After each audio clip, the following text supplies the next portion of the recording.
नौकरी दो, फिर आपने कहा पकौड़ा तल लो, पकौड़ा तलने को 73 साल की उम्र में तीसरी बार प्रधानमंत्री बनना है, लेकिन किसान का बेटा नौजवान सेना में 4 साल की नौकरी करेगा। जेल का बजट बढ़ा दीजिए। अरे अभी हमको जेल में भेजा है, कल तुमको जेल में आना है, तुम सबको जेल में आना है। आपने चंद पूंजीपतियों का 16 लाख करोड़ रुपए माफ किया, यह इस देश की सच्चाई है। आपने 16 लाख करोड़ रुपए पूंजीपतियों का माफ किया।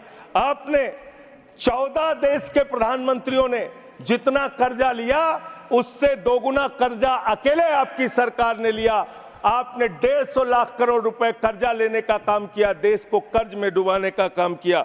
मान्यवर, मैं बताना चाहता हूं इस सरकार से किन किन वर्गों को उम्मीद थी। इस सरकार से उम्मीद थी देश के अन्नदाता किसानों को कि आप एमएसपी दोगुना करेंगे। आपने एमएसपी दोगुना नहीं की, आपने किसानों की फूड सब्सिडी का काटने का काम किया, फर्टिलाइजर सब्सिडी काटने का काम किया, कृषि क्षेत्र को देने वाले बजट को खत्म करने का काम किया। बेरोजगारों को उम्मीद थी, 10 साल में आपने कहा था मान्यवर 20 करोड़ नौकरियां देंगे, 20 करोड़ नौकरियां आपने नहीं दी। फिर नौजवानों ने कहा नौकरी दो, फिर आपने कहा पकौड़ा तल लो, पकौड़ा तल लो। फिर आपने कहा पान की दुकान लगा लो, पान की दुकान लगा लो। फिर आपने कहा 4 साल की नौकरी कर लो, सेना में 4 साल की नौकरी। मैं मान्यवर आपके माध्यम से भारत के प्रधानमंत्री से बड़ी विनम्रता पूर्वक पूछना चाहता हूं, देश के प्रधानमंत्री को 73 साल की उम्र में तीसरी बार प्रधानमंत्री बनना है, लेकिन किसान का बेटा नौजवान सेना में 4 साल की नौकरी करेगा, यह भेदभाव क्यों है? यह भी आपका आंकड़ा सिर्फ एक जुमला है, इसके अलावा कुछ नहीं है। आज अब मुझे लगता है एक ही योजना बाकी रह गई है मान्यवर, वो योजना है कि हमारी भारत की सरकार, आदरणीय नरेंद्र मोदी जी की सरकार अगली योजना लेके आएगी कि इस देश के नौजवानों को मुफ्त में 5 करोड़ कटोरा बांटा जाएगा। भीख मांगो योजना, भीख मांगो योजना लाने का काम ये लोग करेंगे। मान्यवर, मैं बड़ी विनम्रता पूर्वक आपके माध्यम से पूछना चाहता हूं, क्या इस देश की अर्थव्यवस्था में रेहड़ी पटरी वालों का कोई योगदान नहीं?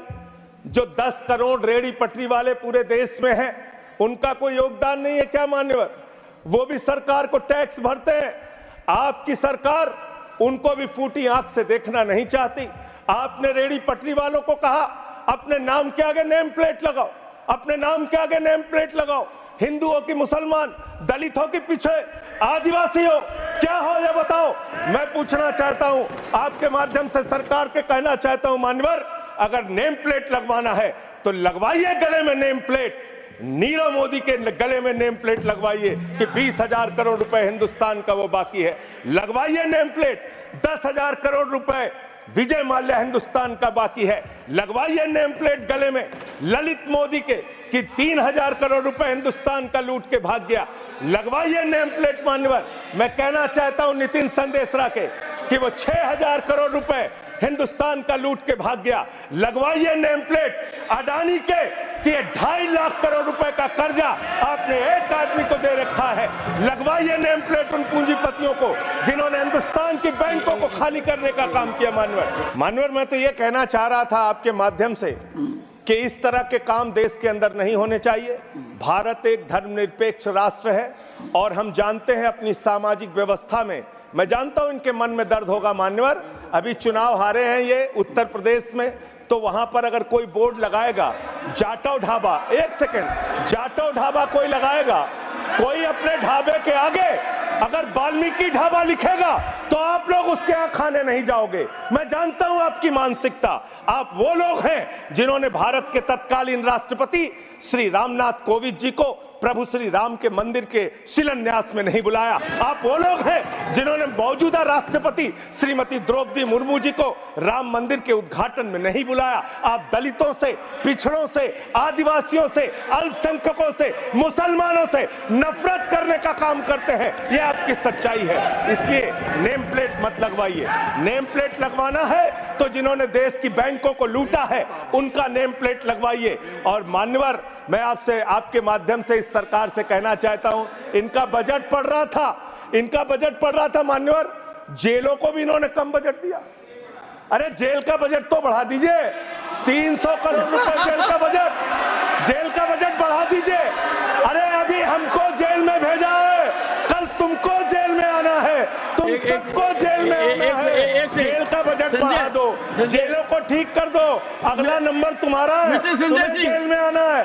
दिल्ली के शिक्षा मंत्री को इन्होंने 2 साल से जेल में रखा, दिल्ली के स्वास्थ्य मंत्री को इन्होंने 2 साल से जेल में रखा। आप एक एक विपक्ष के नेता को पकड़ पकड़ के जेल में डालते हैं। हेमंत सोरेन को मुख्यमंत्री को जेल में आपने रखा, संजय रावत को जेल में रखा, अनिल देशमुख को जेल में रखा, सबको पकड़ पकड़ के आप जेल में रखते हैं। बंगाल के 3 मंत्रियों को आपने पकड़ के जेल में रखा। आपका मकसद ट्रायल कराना नहीं, न्याय दिलाना नहीं, आपका मकसद हम लोगों को पकड़ के जेल में रखना है।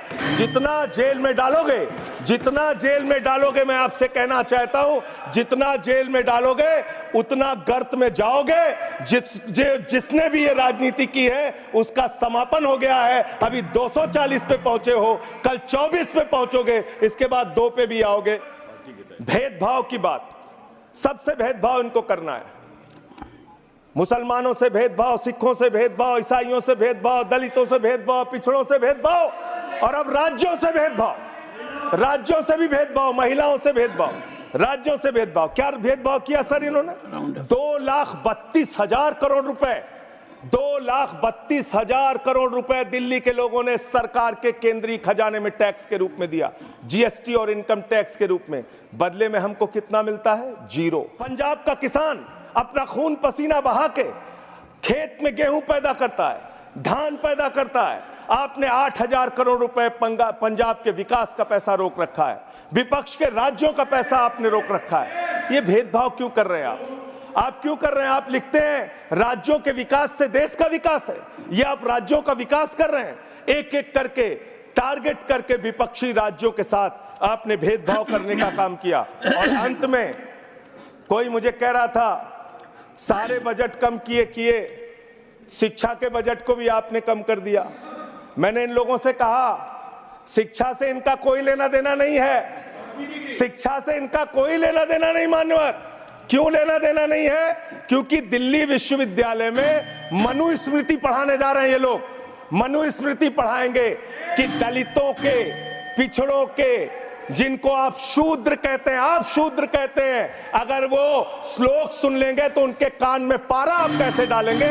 ये पढ़ाई आप कराने जा रहे हैं दिल्ली विश्वविद्यालय में, ये पढ़ाई आप कराने जा रहे हैं। इसलिए मान्यवर, मैं आपसे यही कहना चाहता हूं, ये बजट हिंदुस्तान के किसान के खिलाफ है, ये बजट हिंदुस्तान के नौजवान के खिलाफ है, ये बजट हिंदुस्तान के व्यापारियों के खिलाफ है। ये बजट सिर्फ और सिर्फ मोदी जी के मित्रों के लिए बनाया गया है, मित्रों के लिए बनाया गया है।